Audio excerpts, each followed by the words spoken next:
Just about 6 weeks ago, my next guest laid out a message of unity for the entire Republican Party, maybe for the whole country for that matter. And he did call out Democrats that are dividing the nation. Joining us now for more on his vision for the future, we welcome friend, South Carolina Senator Tim Scott. Senator Scott, welcome, sir. Thanks for doing this. I really appreciate it. And, you know, I got to tell you, I thought, first of all, yours was the best speech rebutting a State of the Union that I've ever heard. All right, and I've been around. I don't know. I've been around so long, I practically go back to the original State of the Union message in the 18th century. And the other point, the other point, Tim, that was so great about it was optimistic. It was really, really optimistic, and that's what I want to focus on. But I must beg your indulgence right now. Everybody's talking about the summit with Putin and Biden. Yes. And I just want to get your quick take on this. We don't know everything yet. We've heard Putin's press conference. We haven't heard Biden's as of this taping. But how is Biden doing on the world stage? Is he tough enough? We've gone through the G7. We've gone through NATO. We've gone through now the Putin summit. China's on the way. Your rating of Biden on the world stage?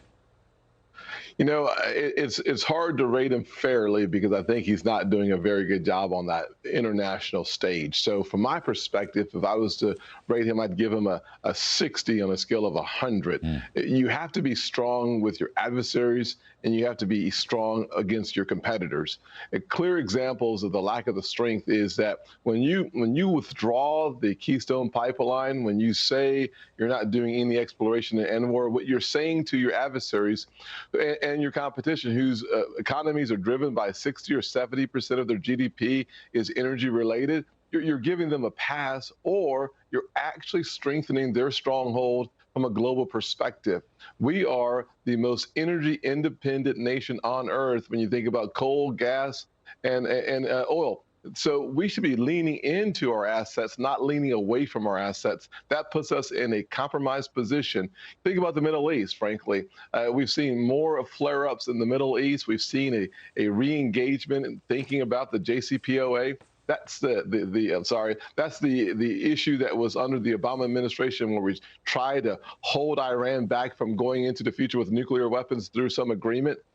Didn't work well. They were already cheating within the terms of the agreement within the first couple of years, having mid-range ballistic missile testing. So the truth of the matter is that when you see what the bad actors are currently doing, to go back and say you can make a good deal with the bad guy, it hasn't ever worked in recorded history. Why in the world would it work now? We should already know these things. I mean, you know, Senator, it just strikes me, who's running who here? Coming out of the G7 for a moment. So to your point, you're exactly right. Climate change is like the biggest issue for the G7, and it's the biggest issue for Biden. In fact, former Secretary of State Mike Pompeo, he actually said climate change first. That's the Biden motto. So between climate change, which is being dictated by the Paris Accords, which is coming out of the G7, and the other one, Senator Scott, is taxes. You've got Biden and Yellen actually going to the G7 and the Europeans and saying, what taxes should we impose on the United States? And by the way, they ain't lower taxes, they're higher taxes. Much higher, Larry. And you're the expert. I mean, you think about the quintessential person for taxation and economic activity. Go no further than your show and you, Larry. You know this so well. So let me just listen. I was a fan of yours and Steve Moore before you were on TV. So this is not just kind complimentary words. This is based on fact and a path forward that you've been talking about for a long time. Let's take both issues and flesh them out a little bit. Taxation. The Biden administration wants to take the capital gains tax from where it is today, around 23.8%, to a high of 43.8%, said in a way that impacts every single consumer and employee in America. They're going to take the first 2 or 3 rungs out of the ladder towards success and make it harder for kids growing up in impoverished neighborhoods, challenged by the system that is in their neighborhoods. We're going to say it's harder for you to find a job because all the job creators, we're going to take the capital away from them. And we're going to have a system of redistribution and blame That's their objective, that's their goal, and that's their path forward.